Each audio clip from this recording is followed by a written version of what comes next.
there, it's Suzanne from the UC Davis Arts and Crafts Center Glass Lab.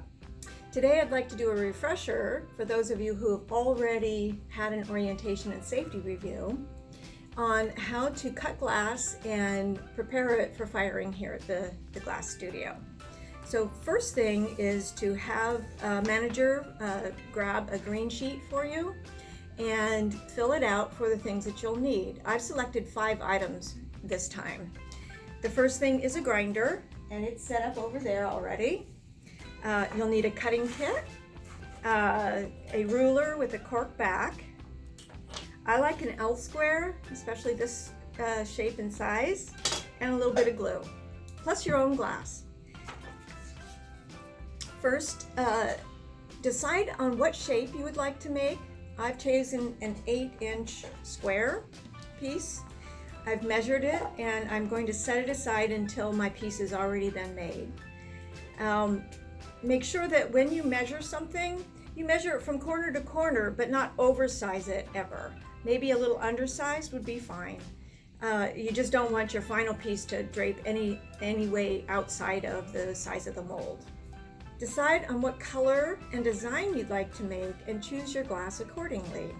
I start with a solid piece of clear for the bottom, or clear with some decorations that I'll let show through.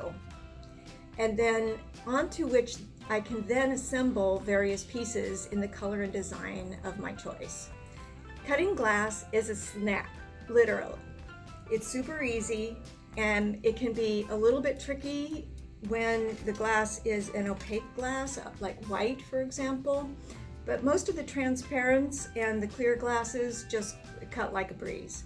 So let's get started and do a little bit of cutting. Okay, so in your cutting kit, you will find 8 pieces. You've got a couple of breakers, an inline breaker, and a grozing pliers. You've got a pair of glasses, which are really important to use when cutting glass.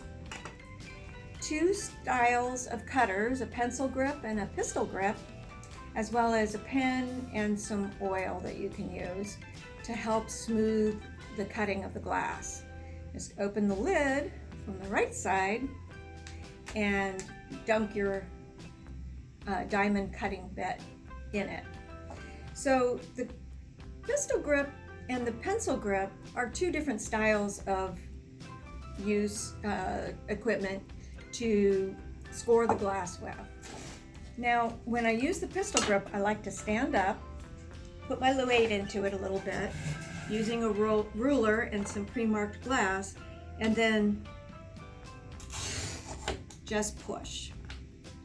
It gives a nice straight edge and something that breaks easily.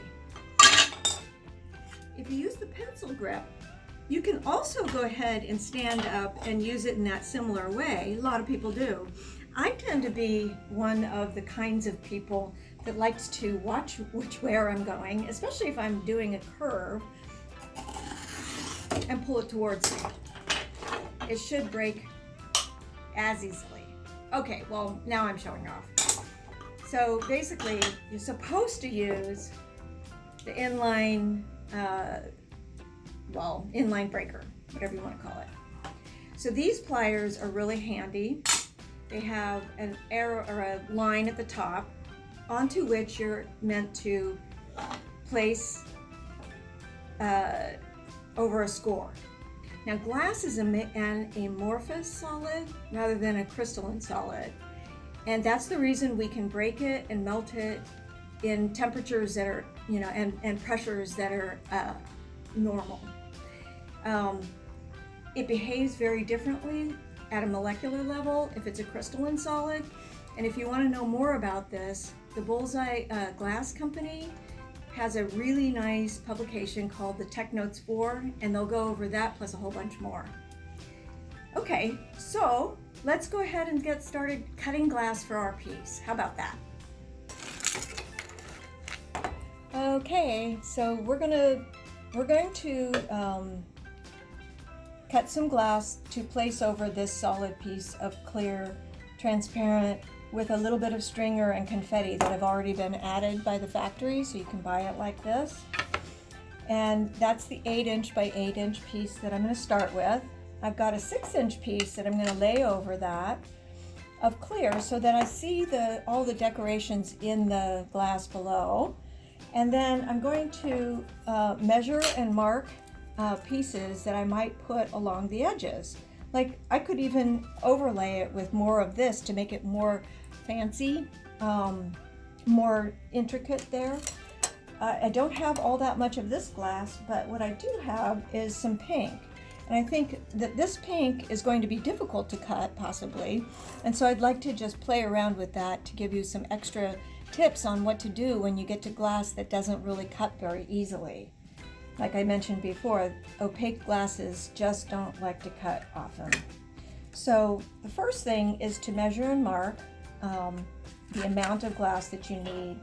And I'm not going to be real specific. You can get as tight a measurement as you want, but I'm okay with being like a little bit off here and there, as long as I'm within that, under that 8" measurement. So measuring from the edge of the clear to the edge of the piece is 1" on this one. So I'm going to cut a 1" strip. I'm going to choose the cutter that I like. I like the pencil grip. And you want to make sure that you're cutting the exact amount by putting the little wheel of the cutter against the black dots that you've made. You can see there's about 1/8 of an inch offset to where your cork back ruler has to be. And then just press down and allow just for one single smooth run. If you try to overscore or double score a piece, it often will end up that your glass will break in different ways and it won't go straight. So with a nice hard score like that, using the running pliers might or might not work. You can also pull from the other end, but because it is so tight with opaque glasses, what I'll do is I'll use the end of the pencil grip, the opposite end, as a ball peen hammer, and just gently tap, tap, tap. And if you had the opportunity to see the glass, you could actually see that there are little tiny pieces that are starting to break along there. Now, when I gently squeeze with the running pliers, it should actually break. Ah, no it didn't. Perfect example. Not to worry. We're going to go ahead, and I can see that it started there, and we're going to go ahead and just keep going.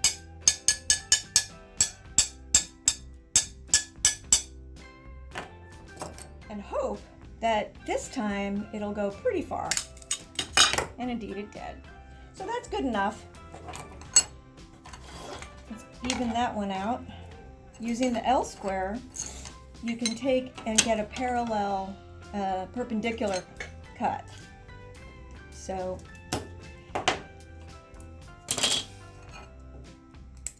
shorter breaks are often easier.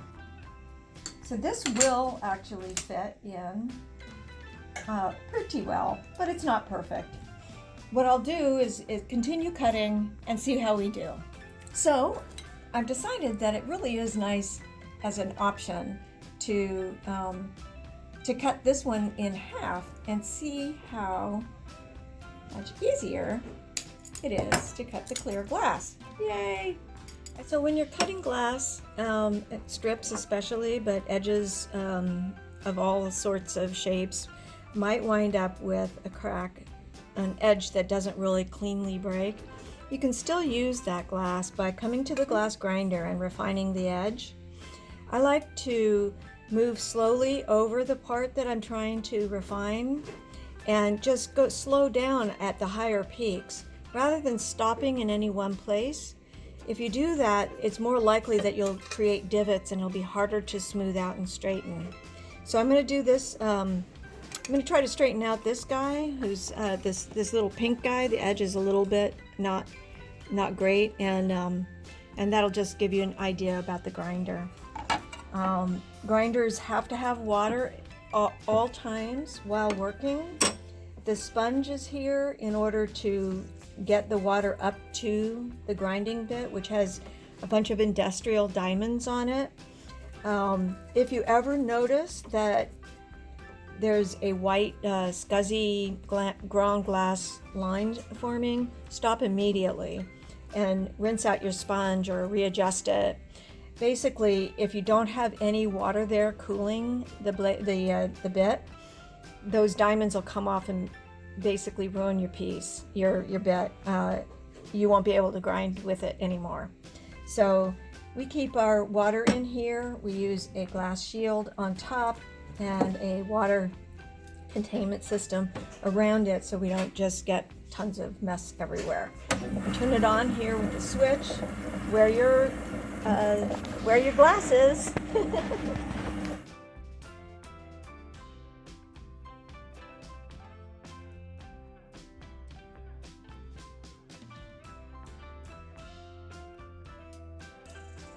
It's okay to be a little bit off.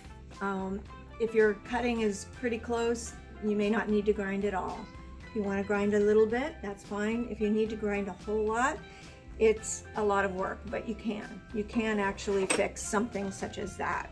Now, I'm not sure that I really like this design yet, so I'm going to work on it a little bit, and you guys can come get me in a minute, and we'll see what I come up with. Okay, and so this is what we've fixed for our final design on this piece. This is a transparent blue.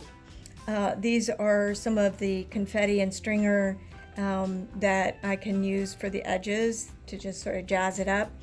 And then these little pieces are actually called steel blue.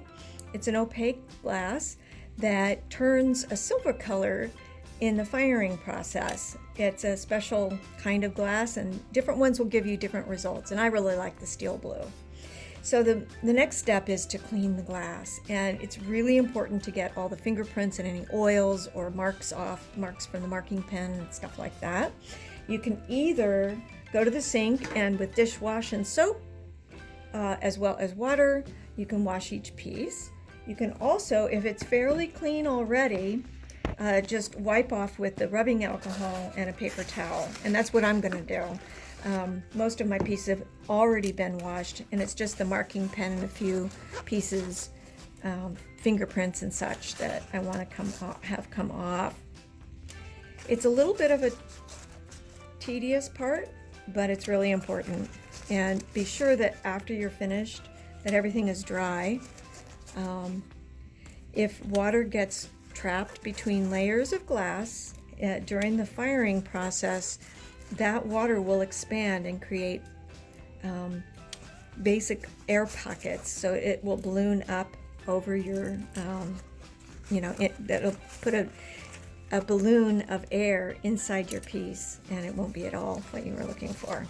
So dry everything, wash and dry, and then we'll glue it up and get it ready for firing.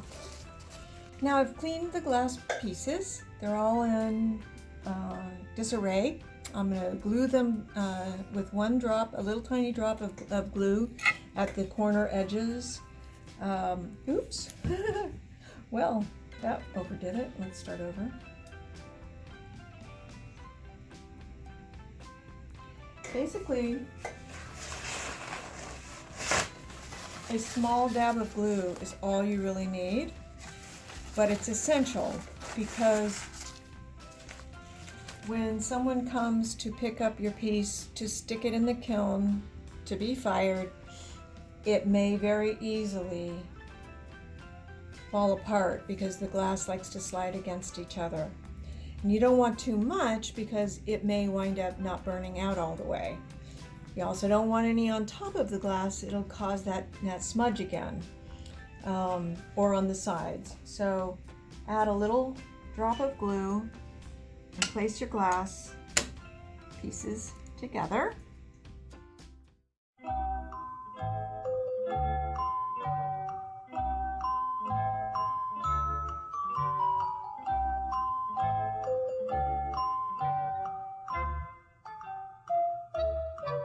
Okay, so there's the piece. It's all glued up, ready for firing. I'm going to fill in a Craft Center Glass Lab firing and slump instructions slip. But anyway, I'm going to use a full fire fuse on this one. I could choose to do a tack fuse, but I think I'd rather have everything pretty much level and even. So the difference between a full fire is at a higher temperature and everything gets smoothed out flat. A tack fuse will leave some of the pieces attached. It'll be fully fused, but they won't all be completely flat. So there's a little bit of three-dimensionality there. So once you've got your firing slip and your piece all glued up and ready to go, you carefully take it over here.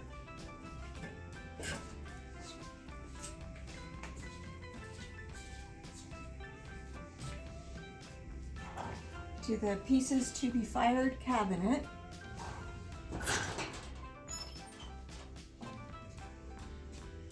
Place it on the shelf and then come back in a couple of days. If the firing has run, it'll be in this cabinet to the left, the fired pieces.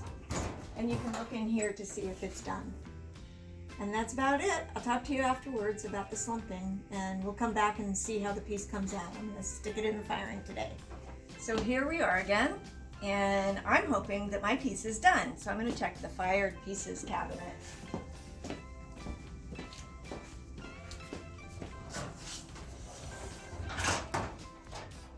Yay! Here it is! Hooray!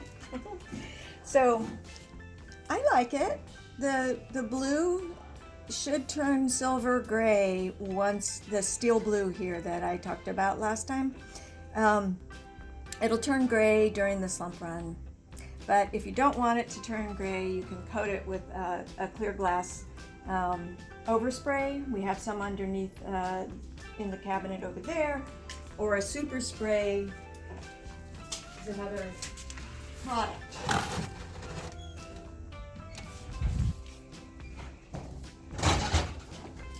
And that way you just keep the blue. So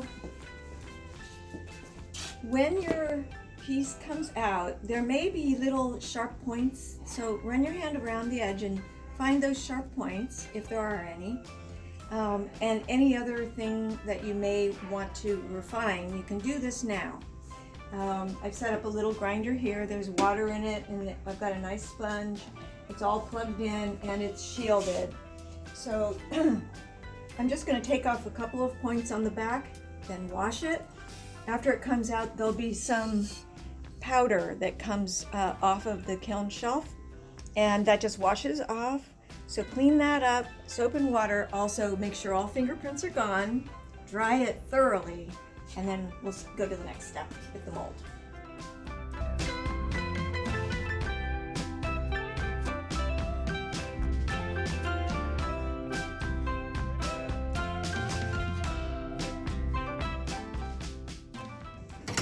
Okay, just a piece wet. Add a little soap. Oops.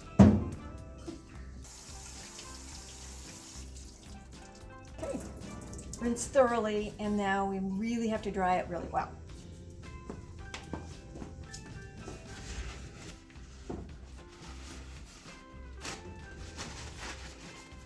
Here it is, it's the mold cabinet. And we have tons of different molds that we can use, and I had this one out from before, so this is the one we're going to choose. Essentially, you place your piece on, making sure that the edges don't fall over any portion of that mold. If glass goes over the edge, it will melt down over the edge. As it cools, it'll pull together, crack your piece and or the mold. So you really want to be careful on that. And finally, before we put it back in the cabinet to be fired, we need to do another one of these. You can reuse your tag, by crossing out full fire fuse and marking slump.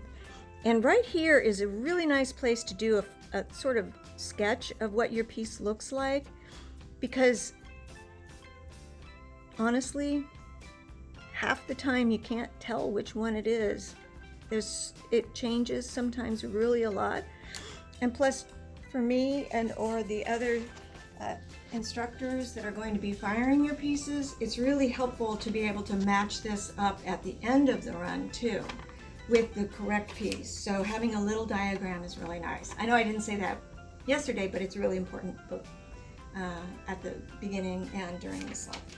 So here we go. It'll be another day or two, maybe sometimes 3, before they get fired, sometimes more, depending on the number of people that are in the studio making requests. Oops, wrong cab. Pieces to be fired. And it looks like we have a few pieces that we can put in the kiln together. Well, thanks guys for showing up for the video. This is just a little refresher on how to use the craft center and do a little cutting, get things through the firing process. One thing that I want to stress is that this is a really fun place to be, and we all make it a little bit better by doing things that happen to really mean something for other people, including giving gifts, but also just the gift of cleaning up after yourself. Please take all the glass pieces that you want to keep and find a brush and wipe down the whole bench and make sure that the glass gets cleaned off the table, because the next person won't know that there's glass there necessarily. We have a glass waste container to the side here. This also keeps people protected from getting cut, because they'll know that the material in there is sharp. If it goes into the regular trash, it's a big problem. So don't do anything that would hurt somebody, and just do lots of fun stuff. Thanks a lot, and talk to you soon.